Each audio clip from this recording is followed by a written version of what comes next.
Good morning, Dr. Bustreo, and welcome to the Candidates Forum for the election of the Director General. I wish to thank you for coming to this interview today, and I understand that the Secretariat have already informed you of the way we will be proceeding this morning. So without much further ado, I give you the floor to give us your presentation. Thank you.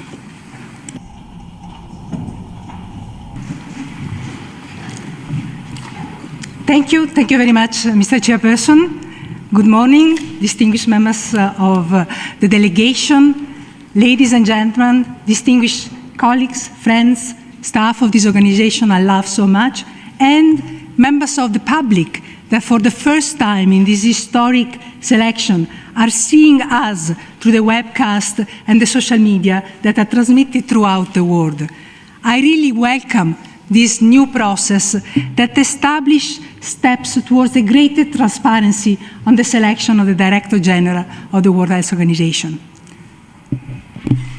J'aimerais d'abord remercier vraiment les gouvernements. I would like to thank the governments, especially the Italian government, for the support it has given to my candidacy as DG of WHO. And I'd also like to express my special appreciation for this support and the trust vested in me. In three parts. First, I will talk about me and the qualities that I believe make myself the best choice to lead the World Health Organization. Second, I'll present the priorities that I see for the World Health Organization. And in the third part, I will speak more about the how I can see the reform that is needed for this organization in order to achieve those priorities. Allow me to start.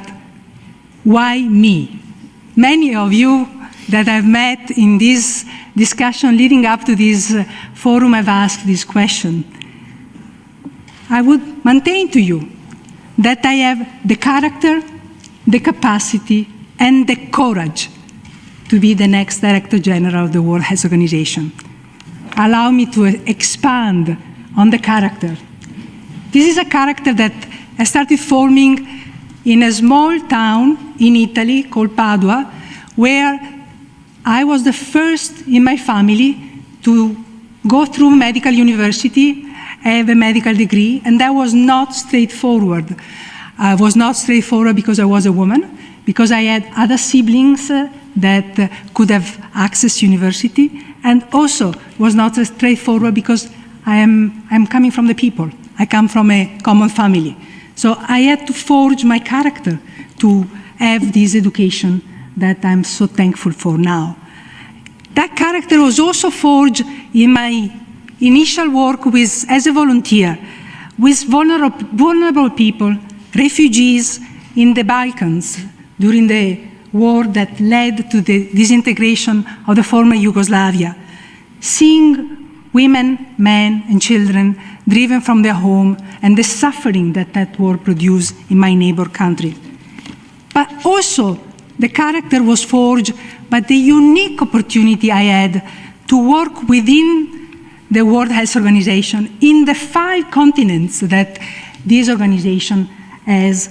And I've worked and I forged my character and determination in working with governments, with other multilateral organizations, with partners. The capacity. Allow me to elaborate on the capacity. Many of you, when I've met, have acknowledged the capacity. They have said, you are a candidate, you are a colleague that is from inside, you know the organization. And allow me to elaborate a little bit on that capacity, maybe to enrich it with some of the elements that you may not be so familiar with. First, I am a medical doctor. I studied in Italy, and also I studied communicable disease epidemiology in the United Kingdom and the London School of Hygiene and Tropical Medicine. I worked for 5 years as a medical doctor in my own country. I practiced as a clinician. I work mainly with children and adolescents with disability, both mental and physical disabilities. And as I said, many of you know me as Assistant Director General for the Cluster Family, Women and Children Health, responsibility that I have had since 2010. But before that, I'm a quite unique WHO staff. I started working with WHO in 1994, and I have worked in position of progressive responsibilities in different parts of the organization. I started working initially in the European Regional Office in Copenhagen. I also worked in the country office for 3 years in Khartoum, Sudan, as advisor to the government on the policies and the training and the implementation of the programs addressing maternal and child health. And of course, I also worked here at the headquarters, particularly in the program that was addressing tuberculosis, and created and developed the first tool for antimicrobial drug-resistant surveillance that is such a topical problem still today.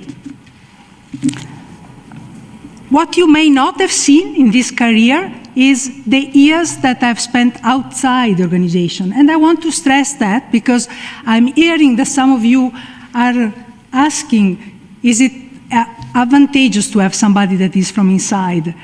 I've spent more years of my career with WHO outside the organization.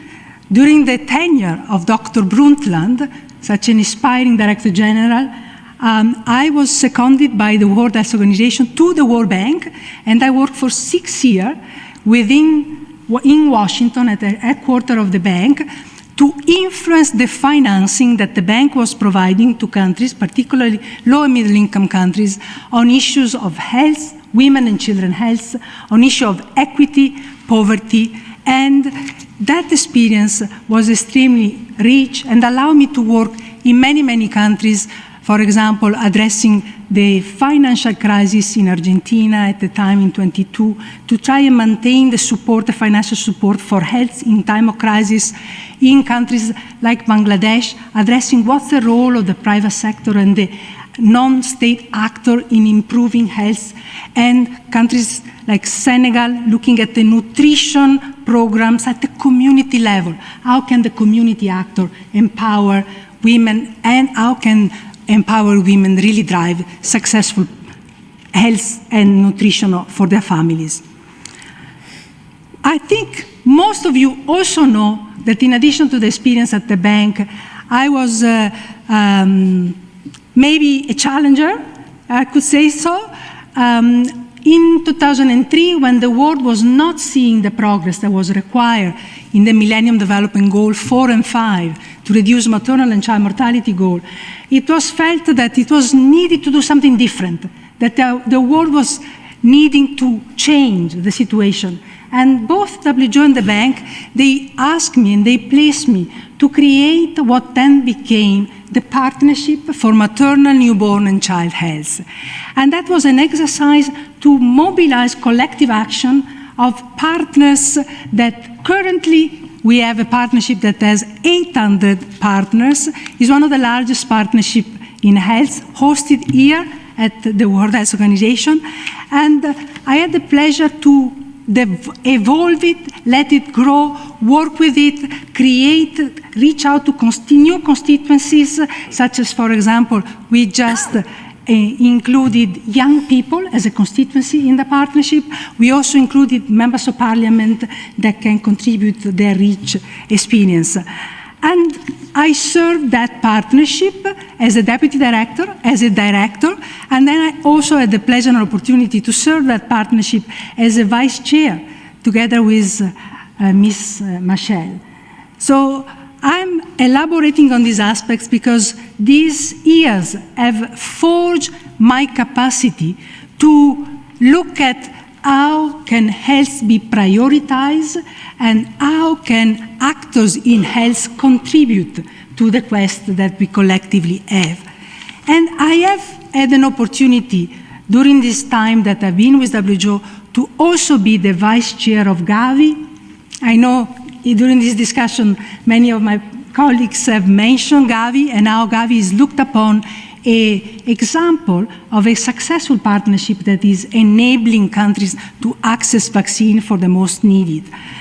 I've also had the opportunity and privilege to work very closely with the Office of the Secretary General, with the Secretary General, in developing the global strategy for women, children, and adolescent health, which was launched in 2010 and was accompanied by a tremendous number of commitments, including financial commitment, more than 40 billion US dollars that were mobilized through that effort that included many, many partners and many, many governments that are here. And through those efforts, I had the privilege to work with the Prime Minister of Canada, with the President of Chile, with the President of Tanzania to forge the Accountability Commission, and also with many Ministers of Finance, Minister of Energy, Minister of Environment, and of course, Minister of Health that are our constituency. And the last thing I would say about my capacity, together with my team, over the past year, we were able to work with our partner to develop and successfully encourage to develop the Global Financing Facility for Women, Children Health, which is now being launched. And it was the only successful initiative, new initiative that was launched at the Financing for Development in Addis Ababa last year. The one things I would like to add about the capacity within the years that I have spent here as Assistant Director General is how we have worked with my team to ensure the recognition of the right to health in the Paris Agreement.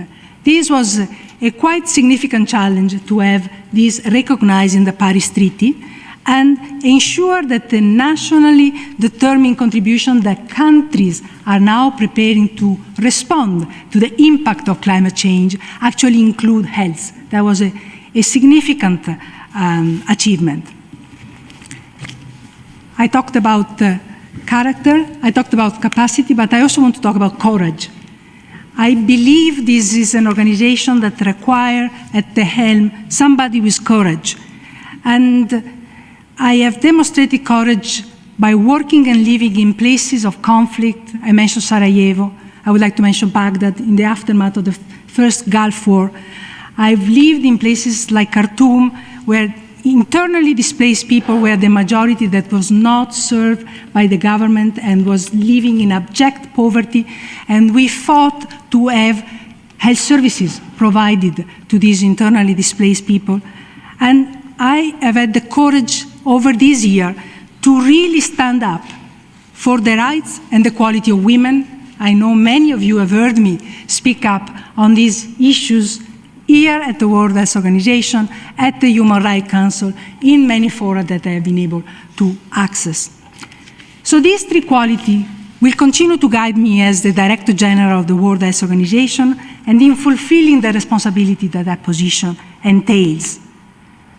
As I said, I have spent and dedicated many years to serve this organization, but I have a very strong perspective from the outside, and I have a keen understanding of the need for reform that this organization requires.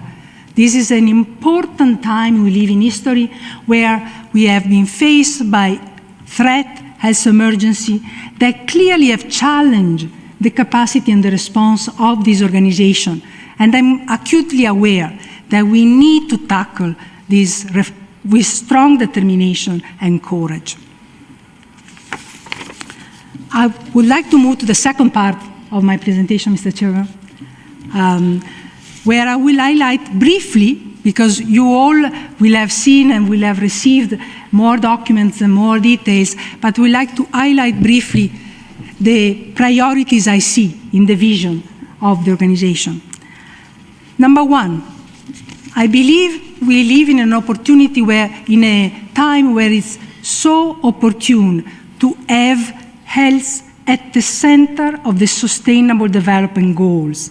We have already achieved that. We have a goal within the SDGs, but what I would like to maintain and discuss with the member states is, I think this offers us a unique opportunity to look at the determinant of health that are included in the other goals. For example, we know for many decades of scientific literature that education, particularly girls' education, is a strong determinant of health. So working with the education sector, working with the energy sector.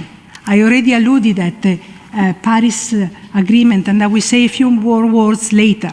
So working, nesting health within the framework of the Sustainable Development Goals, and looking at working within the organization with other sectors that contribute to health will be one key priority, and also a key challenge, because the organization is not yet set up for doing this kind of cross-sectorial work that is needed. The second priority will be universal health coverage. I believe this organization, in the word of Dr. Chan, has already made the case for universal health coverage as really an important concept in public health. But we cannot just talk about universal health coverage as a concept.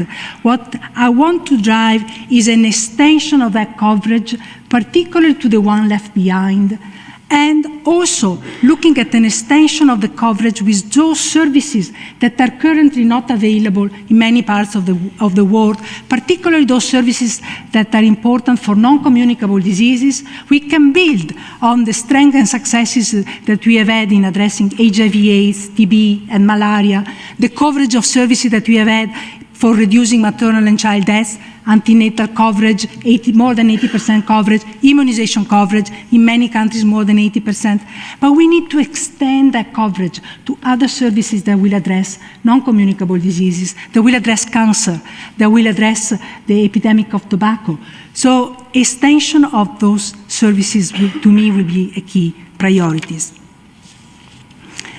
I also want to stress, I've already alluded to the need, how keenly aware and keen I am on the need to reform, on the responsiveness that this organization must have to health emergency and health in humanitarian setting.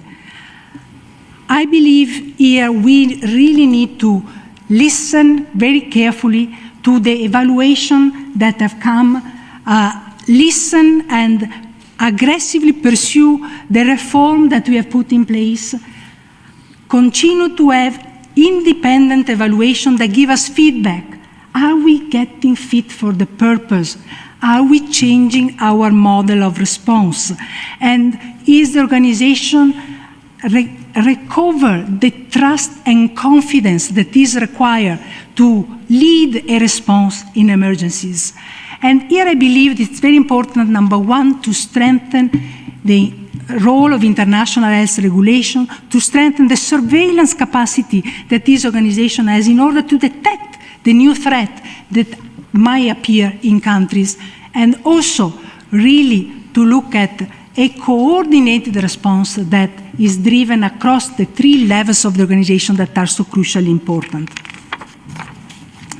My fourth priority will be looking at the impact, addressing the impact of climate change on health. This impact has been so far somewhat underestimated, but it is mediated through the change of vectors, the distribution and growth of vectors. For example, we see at the moment transmission of malaria in part of Africa at altitudes where we didn't see it before because of climate change. It's also mediated through the quality of water, the quality of air that is completely disturbed by the change in the climate. It's also mediated through the food insecurity that many countries experience because of the drought. It's also mediated by displacement and movement of population that move because of the climate change. And I will work to build on what we have achieved on the Paris Agreement and move towards a WHO and an health sector that is an example of carbon neutrality. Because if you are serious about addressing the impact of climate change, we also need to give positive examples. Finally, I've already spoken in my experience, one key priority will be addressing health of the vulnerable, addressing health of women, children, and adolescents, especially in the fragile setting, especially in context of displacement among migrants, in context of inequities, in context of disaggregation, in context of discrimination. Mr. Chairman, in the few minutes that I have remaining, I would like to concentrate now on the how, the third part of my presentation. I spoke about my qualities, I spoke about the vision and the priority. I'd like to say a few more words on the how, because I believe it's very important we discuss the how. I am committed to reform an institution which has had an exceptional capacity and expertise and history, exceptional achievement, such as the eradication of smallpox, the Convention Framework on Tobacco Control, but currently needs to be energized, currently needs to rebuild the confidence and trust by the member states and by the many partners that are around us. And I do not have the time to elaborate on all the details of the reform that I will pursue, building on the progress that we have already made during Dr. Chan's tenure. But allow me just to mention a few, and maybe during the questions I can elaborate more on those. Number one, I will undertake to secure sustainable financing for this organization. This has hampered the performance of the organization, the capacity of the organization to respond. And I will look at, of course, expanding voluntary contribution that already we receive, but expanding the number of donors and players that can provide us voluntary contribution. One of the programs that is under my leadership, the Human Reproduction Program, has a list of contributors that is 3 pages long. I believe it's possible to expand that list for the entire organization, to have a financing dialogue that expand from this membership and have other new players that can come and contribute to health. I also will continue to work with the contributors that are giving us voluntary contribution to have voluntary contribution that are less earmarked, because that flexibility is so important for management. I will also look at innovative way of exploring financing. And I've alluded to the experience I have with Gavi, for example, in looking at so many innovations, the IFIM, the advanced market commitments. There are so many innovations that are feasible and possible that can mobilize resources for the organization. And of course, I will continue to rely on the assessed contribution that countries are providing, because you, together with us at the Secretariat, are the World Health Organization. The second aspect of reform I will drive is to strive to make WHO function as one coherent, interdependent, and cooperating organization that is built in the unique strength of the cross-regional aspects of this organization. And here, one aspect where I think it's important that we progress quickly is that we advance, for example, on mobility and rotation of staff that enable the organization to have that richness, that unique richness that comes from having staff assets of this organization that really have been exposed and have worked in the different parts of the world. I've already discussed how I look at strengthening the WHO emergency response capacity based on the feedback that we have and that we will have. And I will seek that feedback, and I will certainly seek particularly the most critical feedback that you and other partners will provide, whether or not the organization is performing. In my experience, when you hear from the critics and when you engage the critics, then that's when you learn the most, and you must do so, and I will continue to do so. I will also strive to make this organization more transparent and accountable. I believe this special process we are in of choosing leadership is positive. I believe this kind of process could be used, for example, for the selection of the regional directors, could also be used for other positions in leadership of the organization. I also will strive for making public the accountability compact that we have as Assistant Director Generals with the leader of the organization. I believe that we have a lot to gain by being transparent and accountable to the shareholder of this organization. And as I said, I will not shy away from independent evaluation of our work. In my experience, the programs that I have under my leadership that have performed the best are the ones that at regular interval are independently, externally evaluated. And yes, we get critical comment, and yes, we are criticized, but yes, we're tough, and we can find a way to correct and improve in the things that are not working. Finally, I've already alluded to the human resource and the mobility scheme.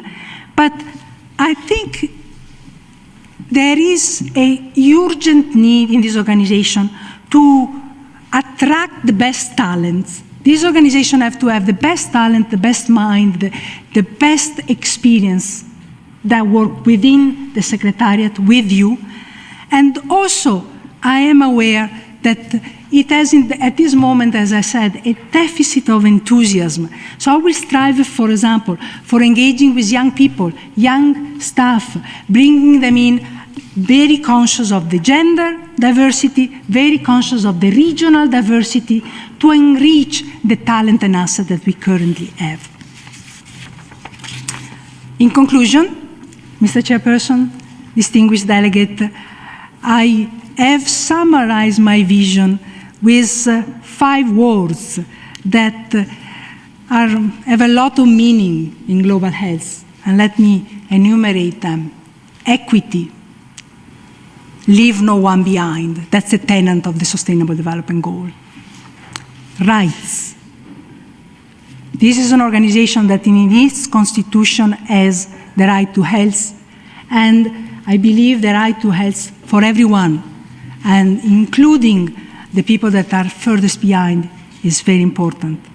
Responsiveness, particularly to situation of crisis, particularly to situation of outbreak and emergency. Evidence. The essence of this organization is based on the quality of the scientific evidence that underpin the norms and standards that the organization develops. And final word I'd like to leave with you is partnership. I believe we live in a world where working with all the stakeholders in health is imperative, and I believe I've said and I've demonstrated in my experience that I have the capacity to work with all the partners and to draw on their talent and their experience. I really would like to conclude my presentation thanking all of you for the attention, for the listening, for the insights that you have provided in the discussion we have had, and ensuring you one more time, I have the character, I have the capacity, and I have the courage to serve you as the next Director General of the World Health Organization. Spasiba, spasiba большое, дамы и господа. Thank you, ladies and gentlemen. Shukran jazilan.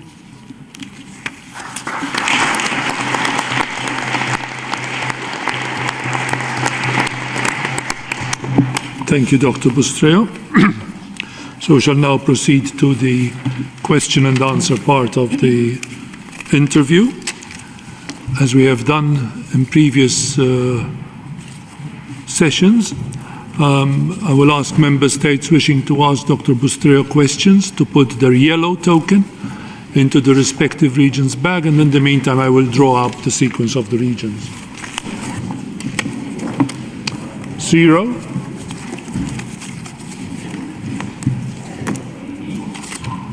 Emro,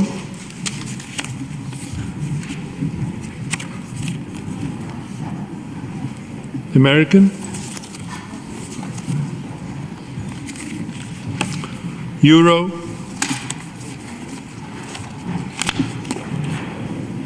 Afro, and Wipro.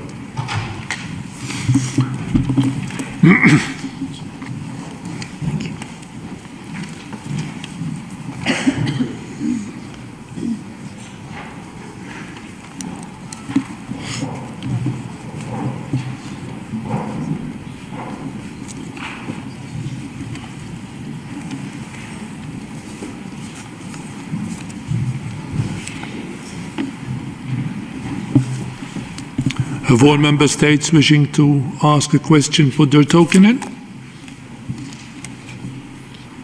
Okay, so we can start drawing the member states. So for 0, we have India. For M-row, we have Afghanistan. For the Americas,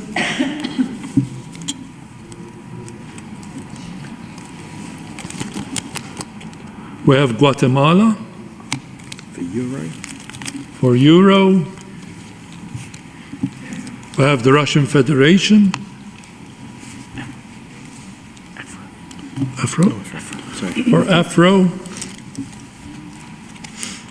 we have the United Republic of Tanzania. And for Wipro, we have Japan. So we shall start by giving the floor to India, to be followed by Afghanistan. India, you have the floor. Thank you, Mr. Chairman. Thank you, Dr. Bustreo, for your comprehensive presentation. You have touched in your presentation emphasizing universal health coverage and particularly expanding the services in that regard. Health, disease and well-being are no longer seen in isolation. We need an integrated and holistic approach to health. The health promotion and prevention, palliative care and rehabilitation ends of health intervention spectrum are equally or if not more important. WHO has recently launched an integrated framework for inclusive people-centered health systems. In this context, traditional and complementary medicine have an important role to play, not only in achieving universal health coverage at an affordable cost, but also in placing the much-needed emphasis on health promotion and holistic delivery of health services and ensuring local community ownership. What kind of priority and resources you would accord to WHO's work on traditional and complementary medicine so that all countries can tap its full potential? Thank you.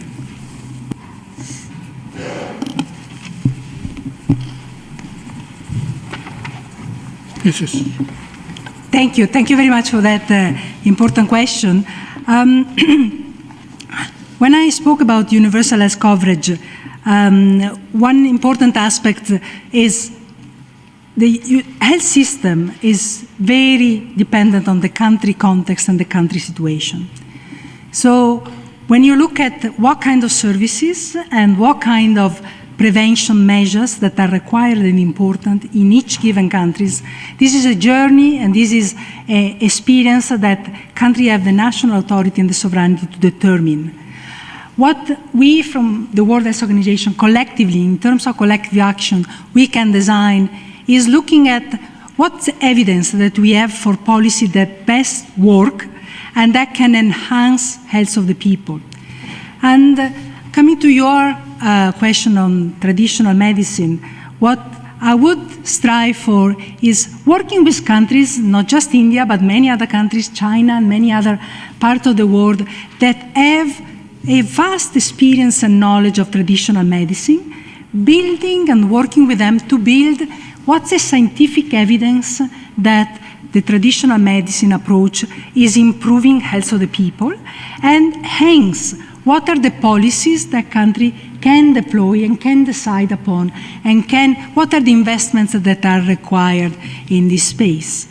I think from your question, you stressed a little bit the emphasis on promotion. Let me elaborate a little bit on that. We believe, and I believe, that health promotion is the mother of public health. Because if you start your life with a strong health capital, if you're able to acquire during adolescence the good behaviors that will protect that health capital, if you do not acquire smoking habit, if you acquire good eating practices, if you acquire good sport and physical activities, all of these sets you in very good system for then being a healthy and productive elderly person. And one thing that I want to say also in response to your question is we are witnessing, including in India, a significant demographic changes where aging of population has become a quite significant issue, and their prevention again is key. Keeping elderly people active, keeping them mobile, and keeping them within the domain of society is very important. I now give the floor to Afghanistan, to be followed by Guatemala. Your Excellency, you have the floor. Madam Chair, thank you, Dr. Bustreo, for a comprehensive presentation.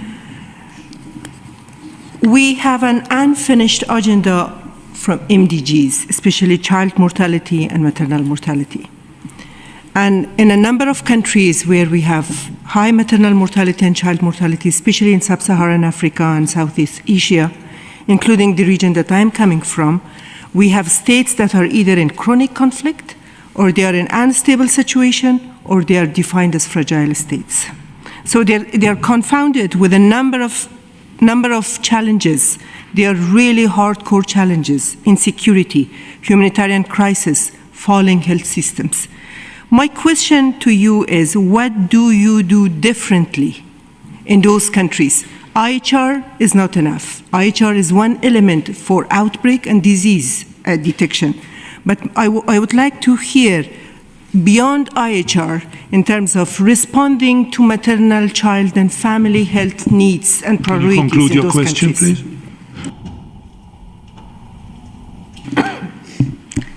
Thank you very much, distinguished delegate, for that question that is so close to my heart. You are right. IHR is not enough.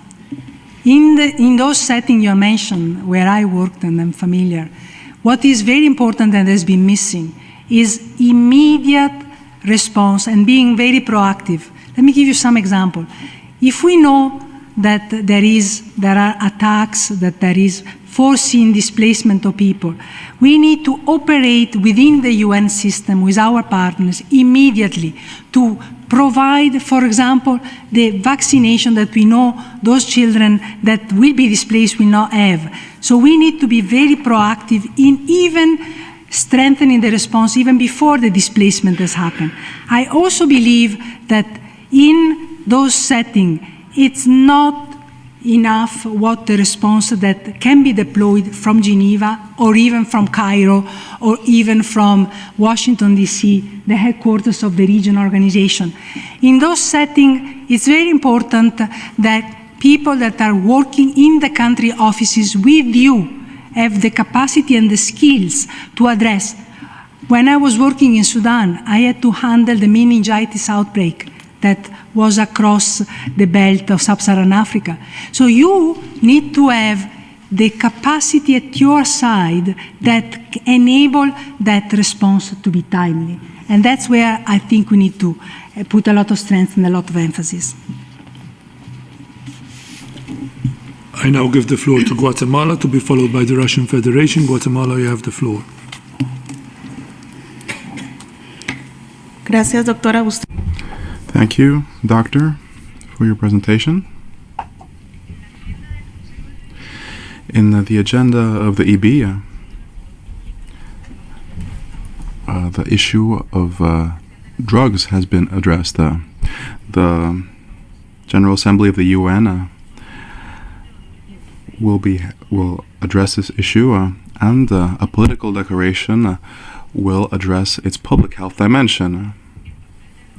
How do you see the role of WHO as regards the implementation of the political declaration of 2016, and how do you consider that WHO can strengthen its programs, technical assistance, and so forth to member states with a view to guaranteeing a public health focus to broach the worldwide problem of drugs? Thank you.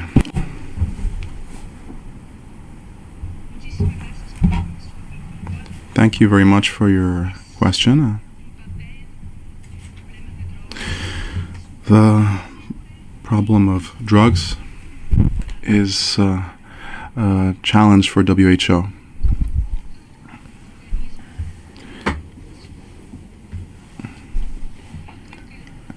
as an international body. I think that as regards the implementation of the Vienna Accord and the agreement you mentioned, it will be essential to have a public health approach to our work. First of all, we need to start with prevention, prevention, prevention. I think in my response to India, this theme already came out. I consider prevention to be an essential approach to public health. I also think that it's important to bear in mind risk mitigation aspects. Because, as I said earlier, in my prior work in Italy, I have worked with teenagers that had emotional difficulties related to the use of drugs. So risk mitigation is very important. The third point I'd like to highlight has to do with standards. I think that WHO needs to have a normative role to properly describe the impact of each drug. Throughout the world, we have many new drugs that are continually being invented, and we need to have an independent stance from the WHO that can taxonomize them, that can study them, and share with you what are the risks that go with each drug. Thank you, and thank you for your important question. I now give the floor to the Russian Federation, to be followed by the Republic of Tanzania. Russian Federation, you have the floor. Yes, thank you very much, Chair. Thank you to Dr. Bustreo for the comprehensive presentation of your program. You mentioned the importance of tapping the potential of the WHO and increasing it, and also at the same time about the need for cooperation with the WHO, with other organisations and initiatives, and also with the whole UN system in this connection. So please tell me, how do you see the possibility of advancing the WHO's activities along with the Global Initiative for Health in connection with infectious diseases? Thank you very much.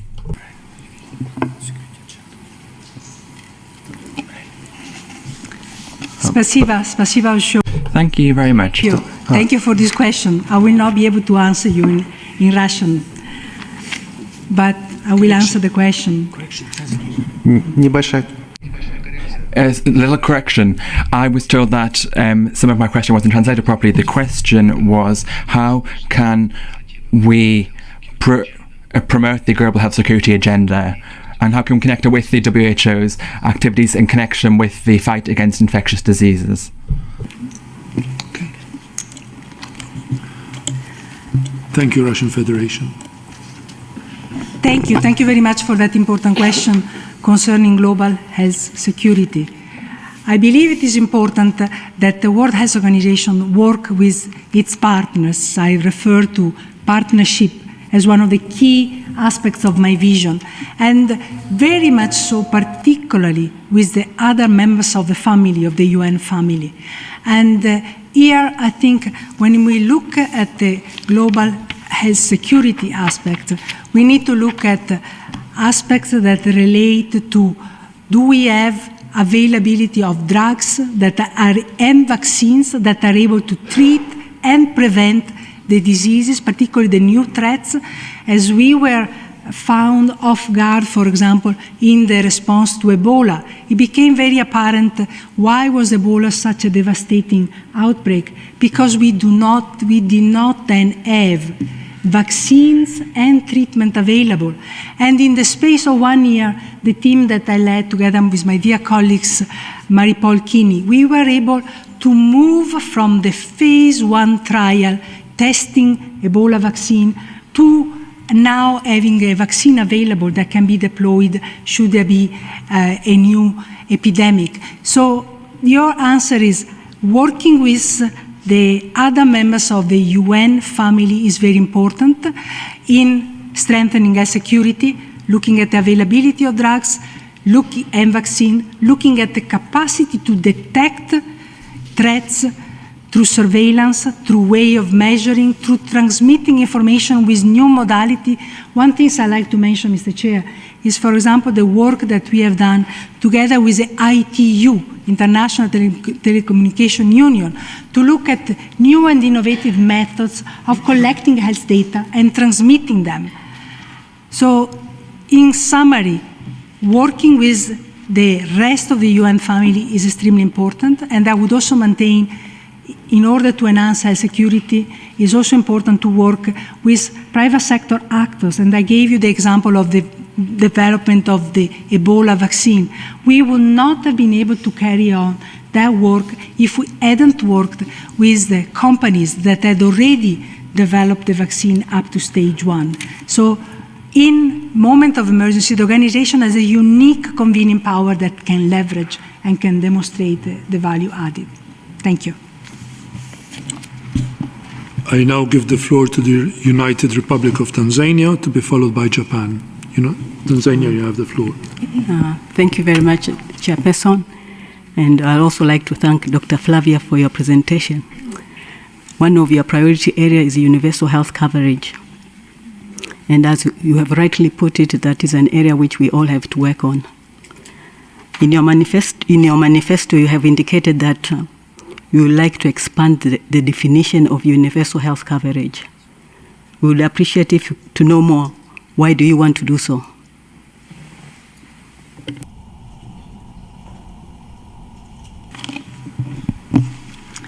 Thank you. Thank you very much for that important question that allows me to elaborate more on the way I see universal health coverage. I want to expand in the 2 dimensions of universal health coverage. The first dimension is actually the word coverage, which means reaching everyone. And currently, we have, even with the interventions that have the best coverage, such as immunization, we still miss, on average, 1 out of 5 children in the world, if you look at the world average. So the first dimension I want to expand is the coverage, to ensure that that coverage reaches the one, particularly the one that are furthest behind.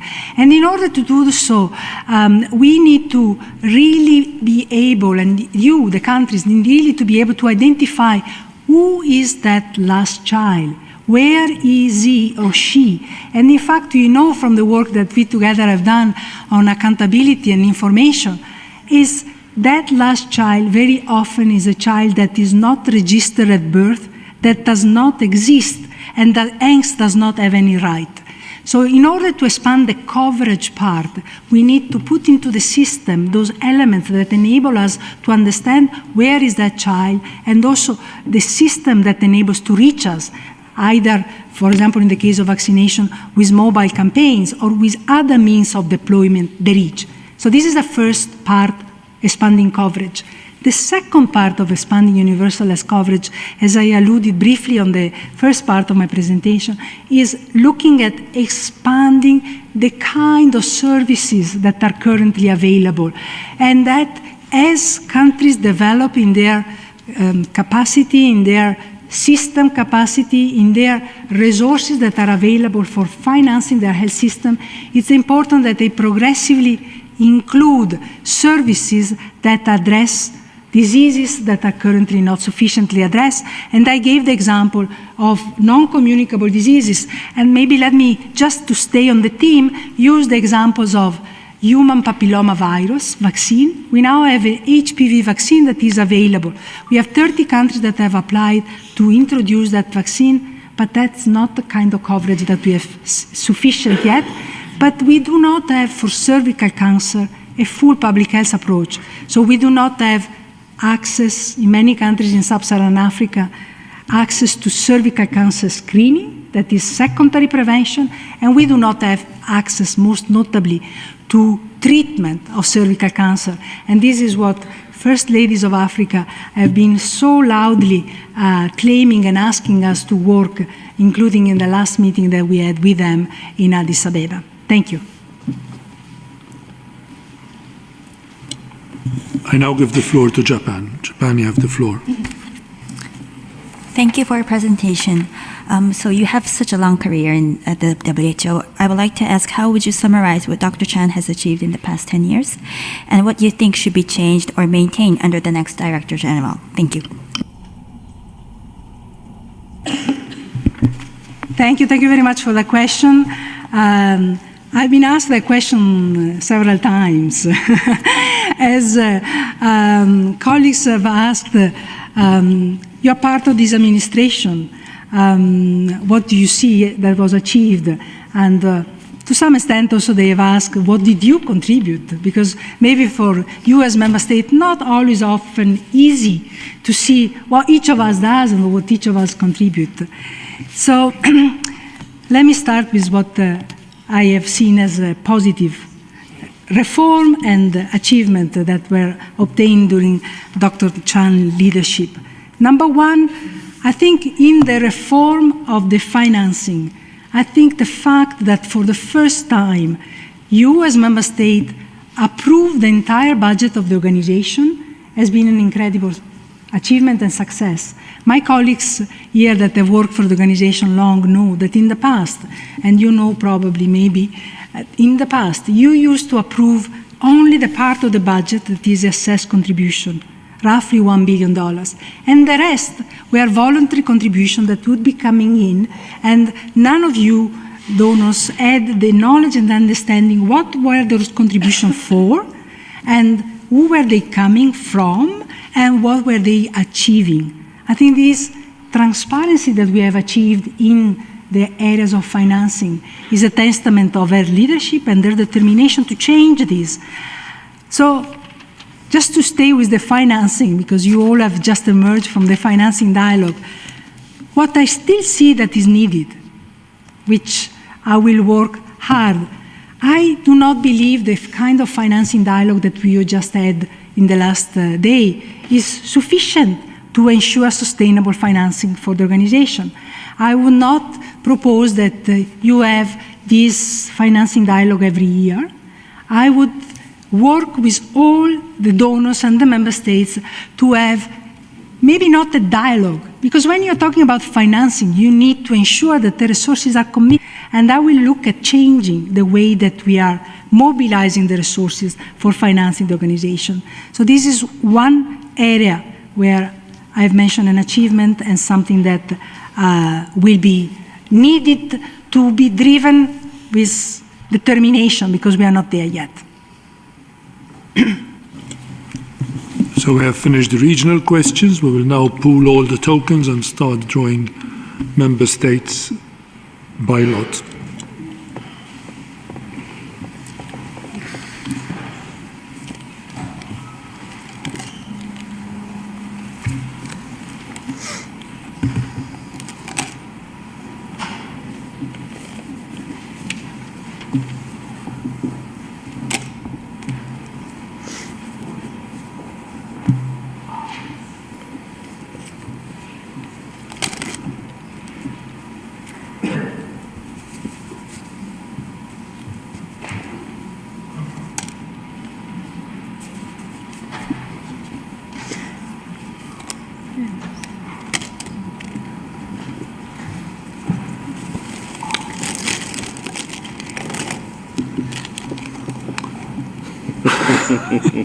Excuse me about that.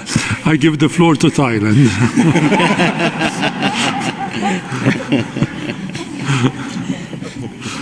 But at least we all loved anyway. Thank you, Mr. Chair, for the opportunity. Our question is about universal health coverage, of course. How you ensure that it can be achieved in the poor setting resources and vulnerable group of population can access to quality health services. Thank you. Thank you so much for the opportunity to elaborate further on this important priority for the organization and for myself.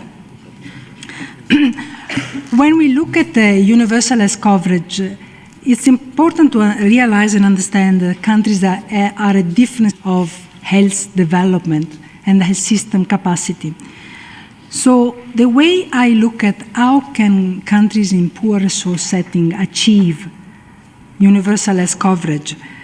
We talk about it as a journey. I like to talk about progressive realization of universal coverage. I like this language because it's a language that stems from the right to health and for the framework of human rights. And I see this progressive realization of universal health coverage along the two dimensions that I had already explained in the answer to Tanzania. But to add to your question, because you put the stress on poor resource setting, so the element that I need to elaborate on in my response to you is, in addition to those dimensions, what is the capacity that the health system has to deliver universal health coverage? And the capacity of the health system is mediated clearly by the health workforce.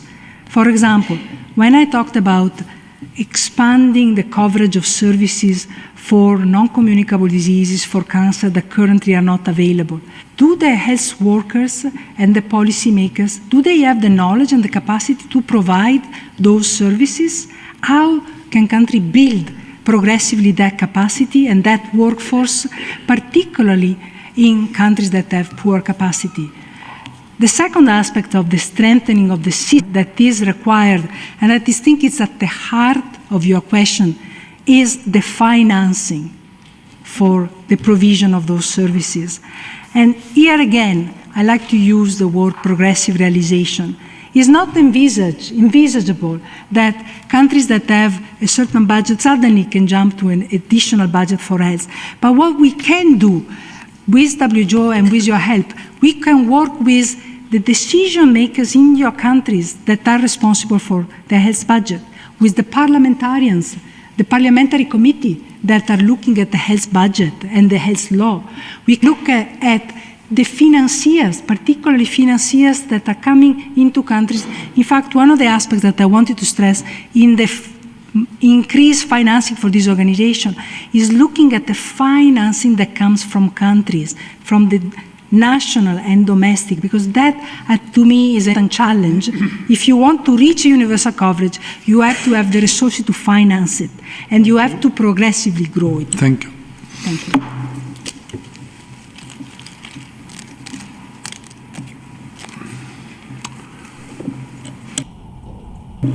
Denmark, you have the floor. Thank you very much, Chairman, and thank you for your presentation, Dr. Bustreo.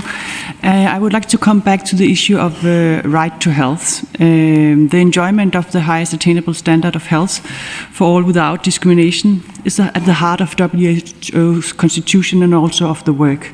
We know that some experience discrimination in access to health due to their sexual orientation or gender identity. In your view, what should be done to ensure that transgender people or men who have sex with men do not experience stigma and discrimination in their access to health services? Thank you. Thank you. Thank you so much. I have alluded and explained that I believe rights is at the foundation of the vision I have for this organization. And those rights apply to everyone. It's at the center of the tenet that we have for the Sustainable Development Goals as well, leave no one behind. So when I look at the fulfillment of rights of people, it's important that we look at what kind of discrimination are people facing, what kind of evidence do we have that that discrimination is hampering health, is hampering access to health and health services. And I think because this is an organization that is founded on evidence, is not the Human Rights Council. We work with the Human Rights Council, but we are not the Human Rights Council. So we are an organization that is founded on scientific evidence.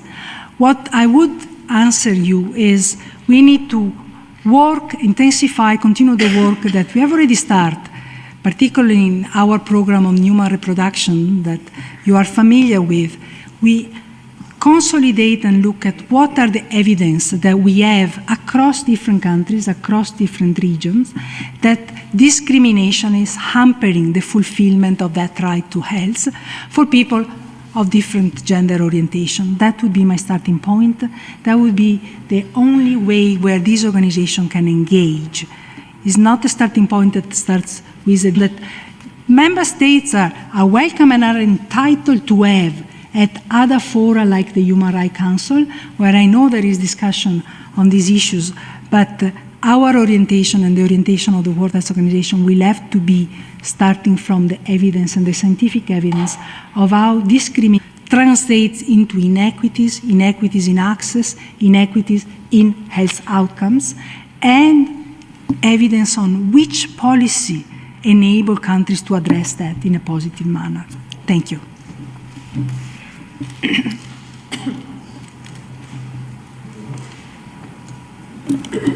Mexico. Your Excellency, you have the floor. I have to say, Mr. Chairman, that I had lost hope that I would ever take the floor. So I might not be prepared for asking a question. While there's life, there's still hope. So, one of the criticism that we read and heard after the, particularly the Ebola crisis, but after each emergency, whether it's justified or not, is that the WHO may have too little footprint on the ground. There might be too much presence in Geneva, too little on the ground. I don't know if this is justified or not, but you have spoken about reform. Other candidates have spoken about decentralization of financial resources, but I'd like to ask you about decentralization of human resources. Thank you.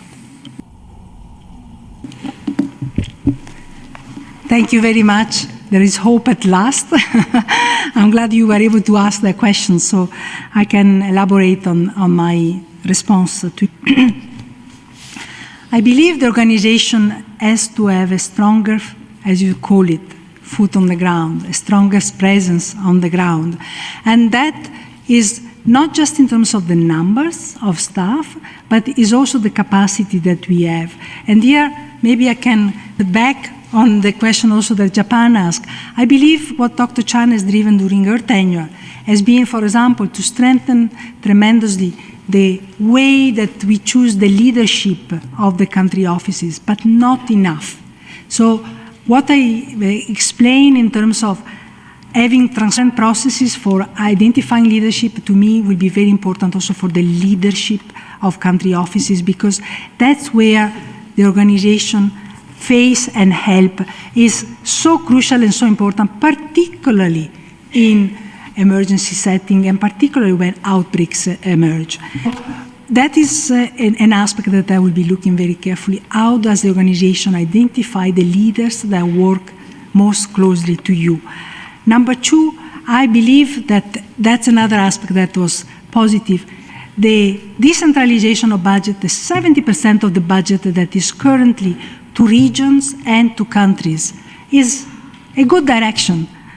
But I would maintain that we need enhanced accountability for those resources, and we need enhanced accountability and performance to detect and support that performance that is positive, but also enhance and correct that performance that is not there. And be humble. I think one of the things that the outbreak, the Ebola outbreak experience has allowed us is we were all humbled by our capacity, by our weakness. And I think many countries also were humbled by how their system could not cope. So with that humbleness in mind, I would maintain that strengthening the countries, strengthening the leadership of the country offices, strengthening the capacity, as I mentioned to Honorable Ambassador from Afghanistan, of the people that can help the response in an emergency is a critical priority. And also strengthening the rotation and mobility, as I mentioned. It's important that if you have a staff that has been able to work and address emergencies in different parts of the world, he or she will be very strong and very, very capable to help. Thank you. Thank you for that question. Democratic Republic. the Democratic Republic of Congo, you have the floor. Merci beaucoup, Monsieur le Président.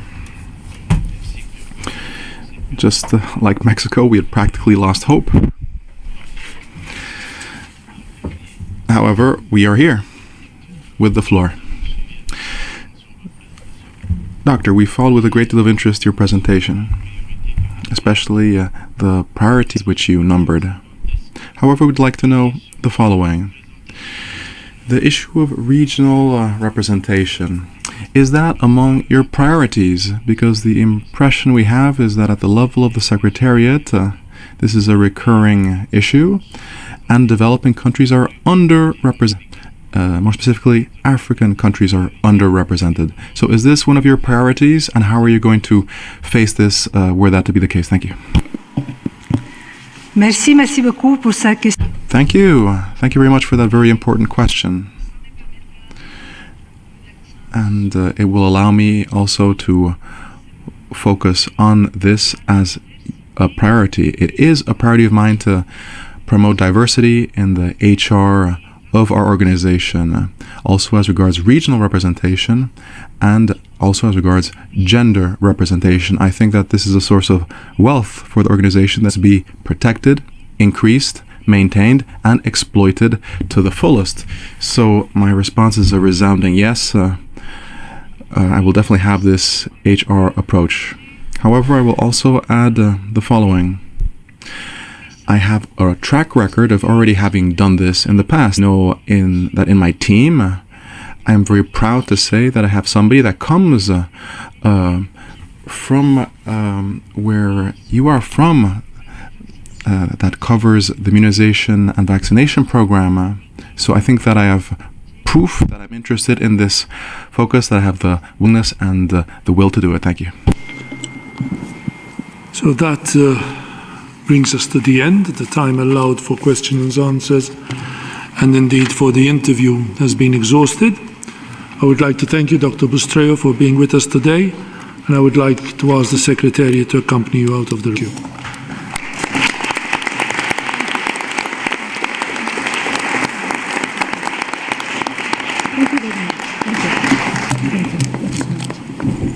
Thank you.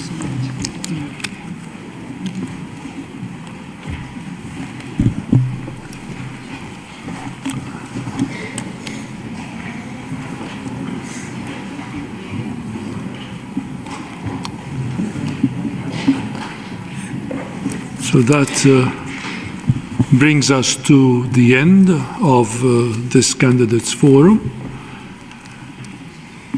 Before closing the forum, I would like to ask whether there are any questions the floor would like to make.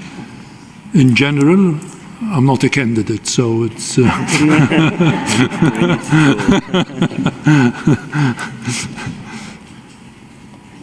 I see none, so I think we can conclude. For closing the forum, I would like, first of all, to thank the interpreters for their work over the past 2 days. I think I should also thank the Secretariat for really the preparation and their impeccable preparation for the effective and efficient running of what could have been a complex system for asking questions, but I think it worked very smoothly. Switzerland, you have the floor. Thank you, Chair. I needed to take the floor because you didn't give me the floor for 2 days. So, now, I wanted to thank great way that you chaired this meeting and how elegantly you draw the tickets, although you didn't draw Switzerland. But thank you very much for the very well way you chaired the meeting. So on our behalf, thank you.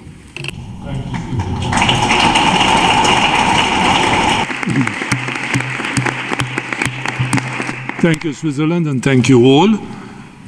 So I've thanked the Secretariat, I've thanked the interpreters, you've thanked me, and the only thing I have to do is to thank you for your participation and your cooperation in helping the effective and smooth running of the forum. Thank you very much. Safe journey home.